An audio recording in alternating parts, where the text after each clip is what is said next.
Biopsy करवाना होगी। ये सुनते ही हर शख्स घबरा जाता है। आया बायोप्सी का मतलब कैंसर है?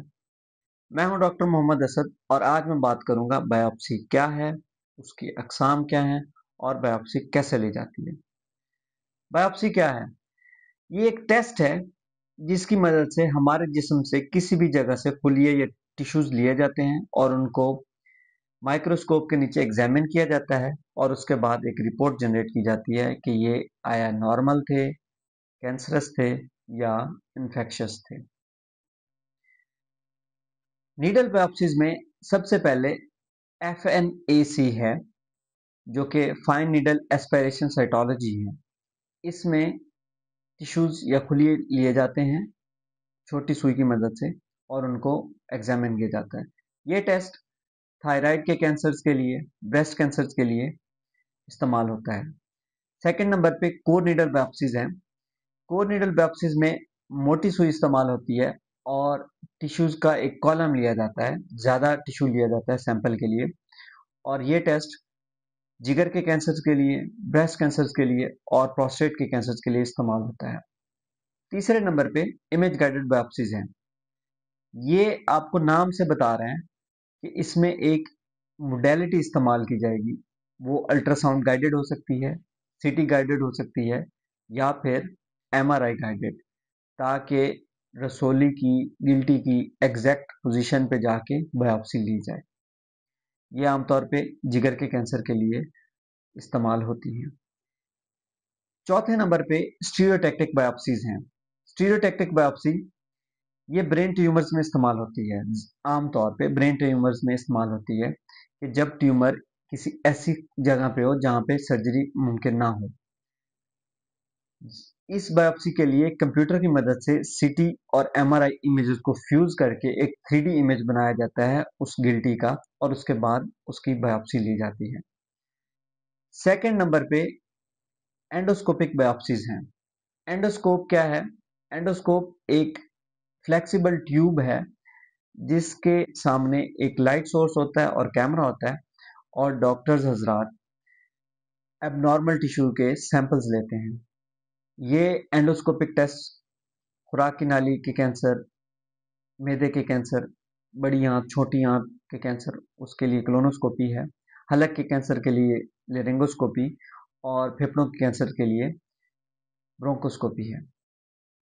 तीसरे नंबर पे स्किन बायोप्सीज में punch biopsy, incisional biopsy, excisional biopsy और सर्जिकल बायोप्सीज में इंसिजनल और एक्सिजनल बायोप्सी। इंसिजनल बायोप्सी में टिश्यू का छोटा हिस्सा, ट्यूमर का छोटा हिस्सा लिया जाता है और उसको एग्जामिन किया जाता है। जबकि एक्सिजनल बायोप्सी में पूरी की पूरी गिल्टी, पूरा पूरा लंप रिमूव करके उसको एग्जामिन किया जाता है। ये आमतौर पे ब्रेस्ट कैंसर्स के लिए लंपेक्टमी या वाइड लोकल एक्सीजन इस्तेमाल होते हैं। अगर सर्जरी के वक्त ट्यूमर निकाला गया है लेकिन सर्जन चाह रहा है कि उसके मार्जिन कंफर्म कर ले, तो वो उसी टाइम फ्रोजन सेक्शन बायोप्सिस करवाएगा ताकि मार्जिन देख सके। और आखिर में बोन मैरो बायोप्सिस की बात करूंगा। बोन मैरो बायोप्सिस तब की जाती हैं जब आपके ब्लड टेस्ट में गैर मामूली चेंजेस आ रही हों और या फिर शक हो कि कैंसर बोन मैरो को इन्वॉल्व कर चुका है।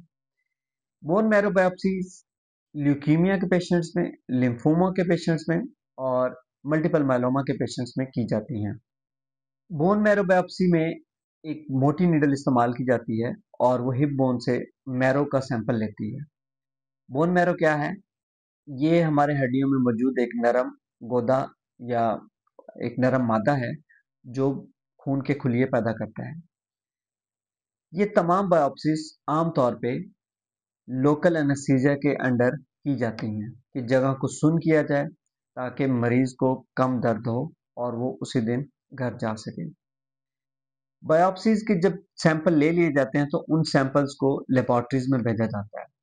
लेबोरेटरीज में पैथोलॉजिस्ट इनके कट सेक्शंस बनाते हैं और कट सेक्शन से स्लाइड्स तैयार करते हैं। उन स्लाइड्स पे डाइज यूज होती हैं और कि उनके कलर इन्हांस हो सके और फिर माइक्रोस्कोप के नीचे उनको एग्जामिन किया जाता है और उसके बाद एक रिपोर्ट जनरेट की जाती है, आया वो नॉर्मल है, कैंसरस है या कोई इन्फेक्शियस डिजीज है।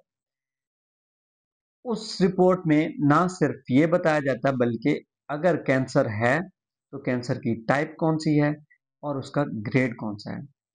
इस वीडियो बनाने का मकसद ये है कि आपको डराया ना जाए बल्कि आपको ये इन्फॉर्म किया जाए कि अगर बर वक्त बायोप्सी की गई तो बर वक्त इलाज शुरू होगा और बेहतर नताइज होंगे।